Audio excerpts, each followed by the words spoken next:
Hello guys, welcome to Redditor's Revenge. Here we post amazing revenge stories daily, and if you want more content like this, please subscribe to the channel and stay tuned with us.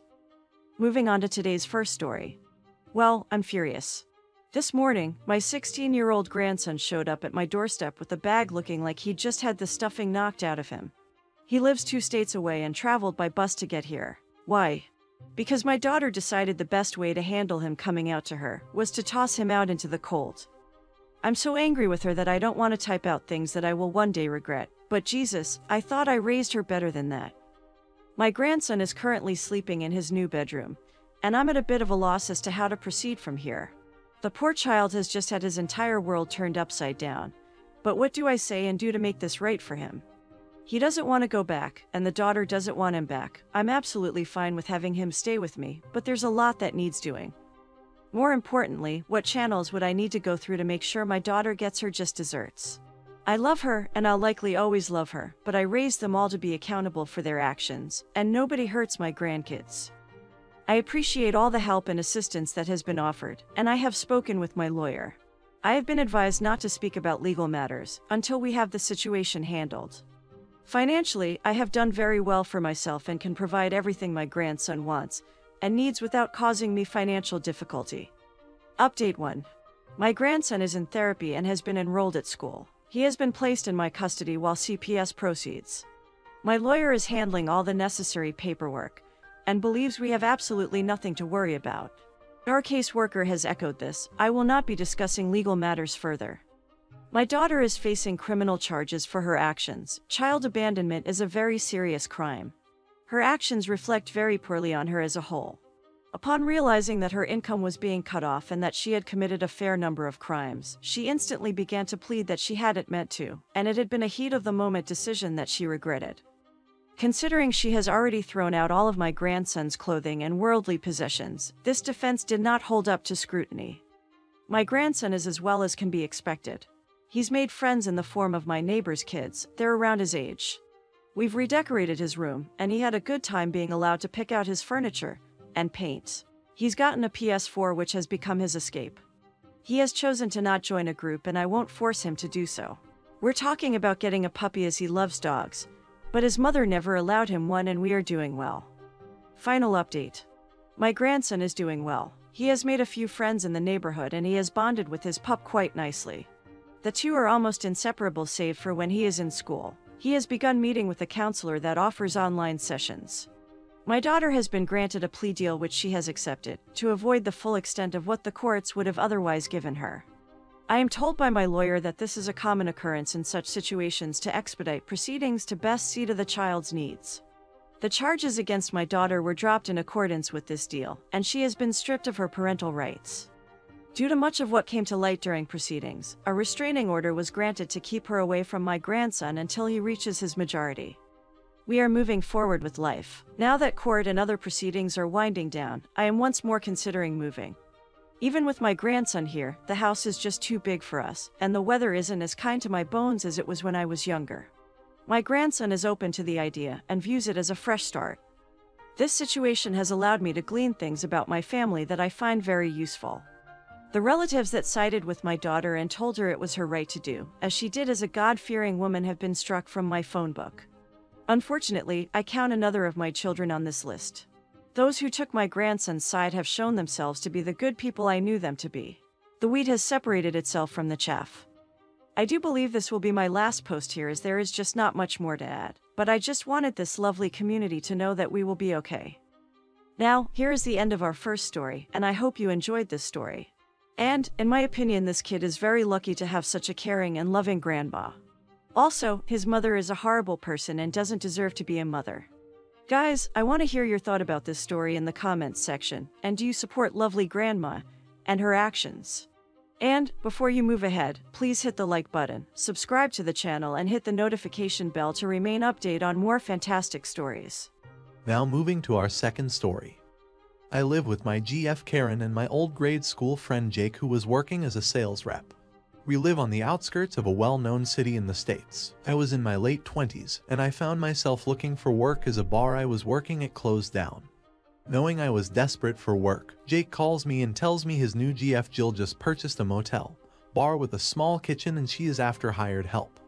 Needless to say, I jump at the opportunity as Karen wasn't working, the bills were piling up, and our health insurance was due. I called Jill and arranged to meet her at her new property to introduce myself.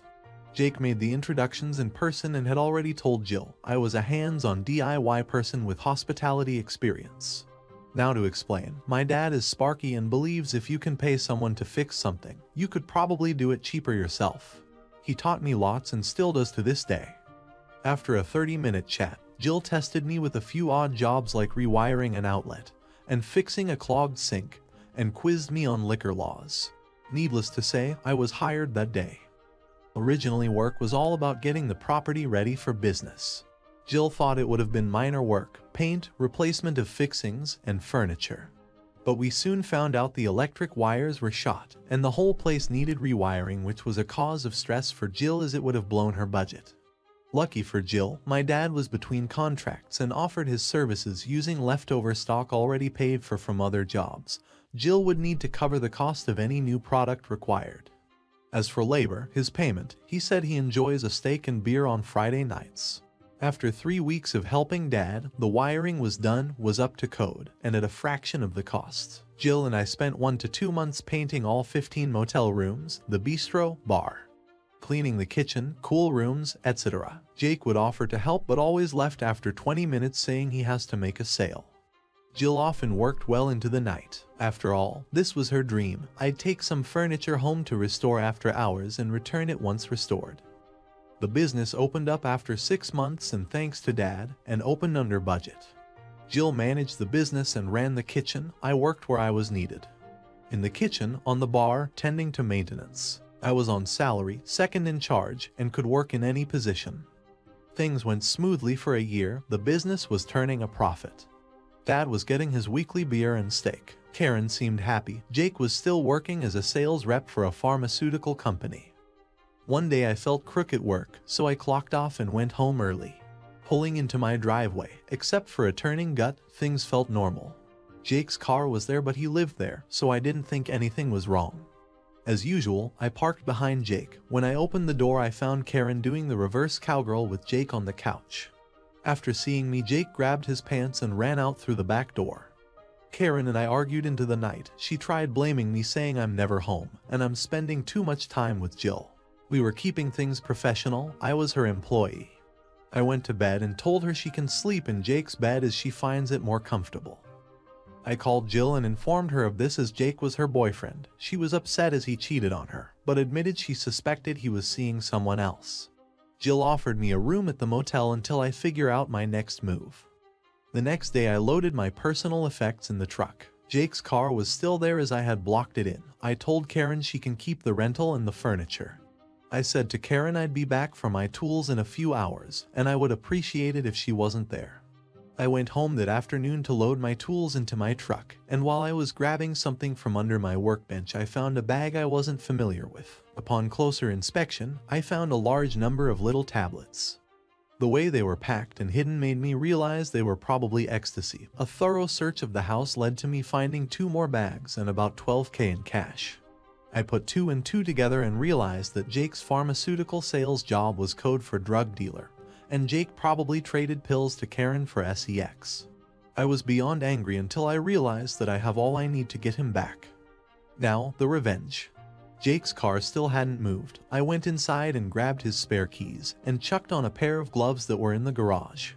I put half the money in 1 bag of drugs in his boot and thought, hang on, this won't pass. I removed his spare tire from the wheel well and put the bag in there.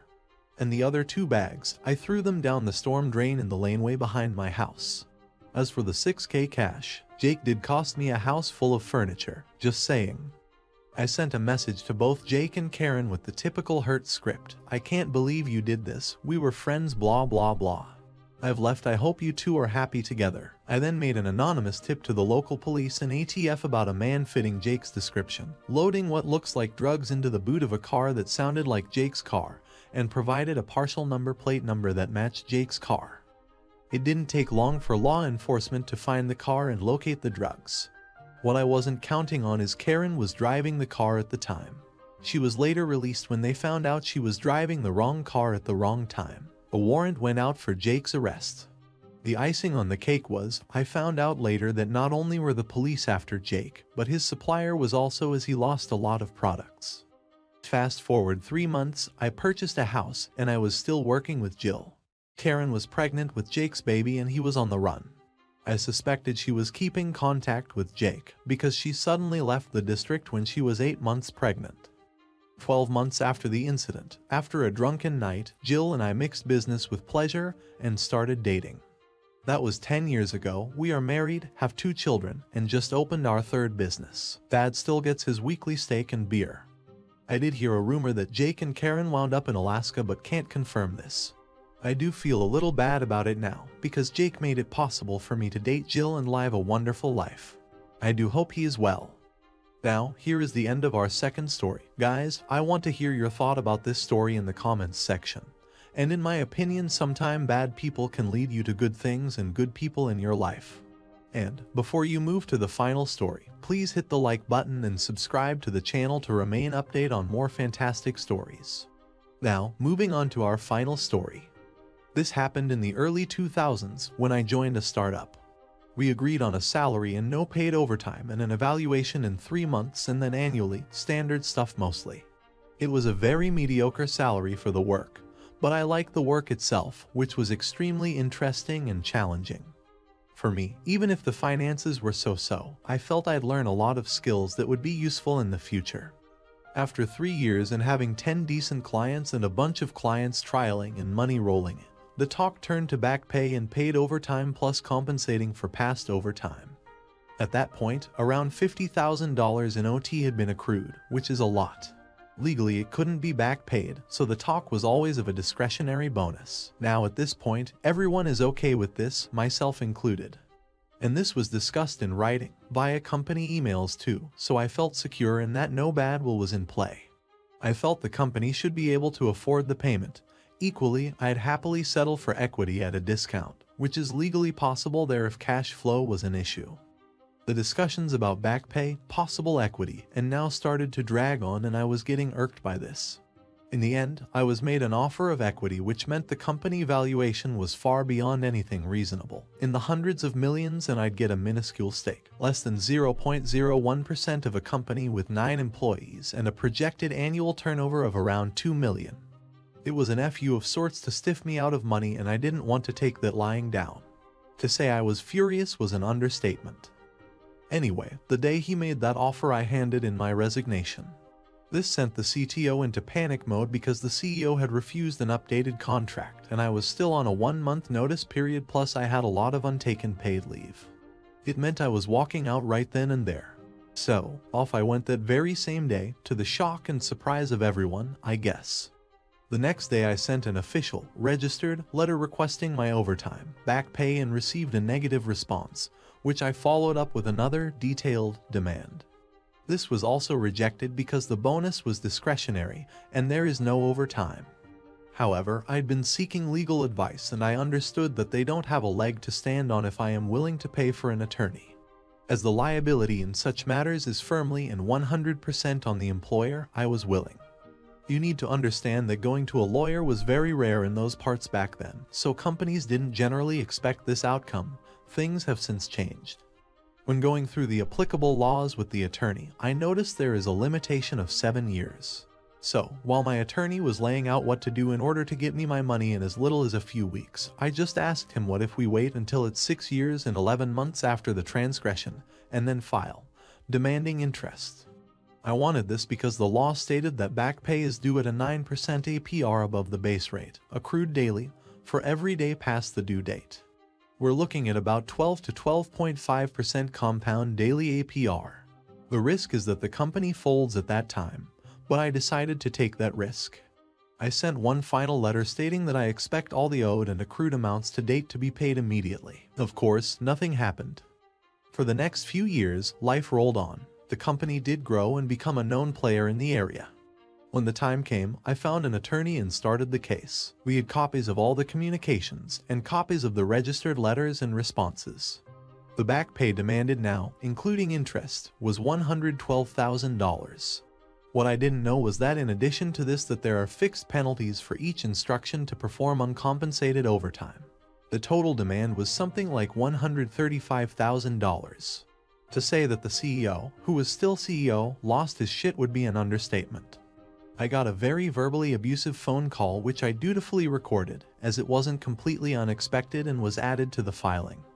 The CEO fought or tried to, but when the judge heard the phone call, he took an immediately dim view.